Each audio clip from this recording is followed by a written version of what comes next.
1000 మంది రావణాసురులు వచ్చి కూర్చున్నా సరే ఒక పురుగుని చంపినట్టు చంపేస్తాను. నా పేరు హనుమ, నేను వాయుపుత్రుణ్ణి. శత్రు సైన్యములను సంహరించడంలో నాకు నేనే సాటి. రాళ్లు పెట్టి కొట్టి చంపేస్తాను, మోచేతులతో కుమ్మి చంపేస్తాను, పాదముల కింద పెట్టి తొక్కి చంపేస్తాను, అరిచేతులతో మర్దించి చంపేస్తాను, గోళ్లతో చీల్చి చంపేస్తాను, నా కోరలతో కురికి చంపేస్తాను. నాకు ఆయుధం అక్కర్లేదు. ఎలా లంకా పట్టణానికి వచ్చానో అలా వెళ్ళిపోతాను.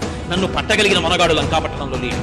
100 మంది రాక్షసులైనా 1000 మంది రావణులైనా నేను చంపేస్తాను అని ఆ తోరణం మీద కూర్చుని చెప్తున్నాడు.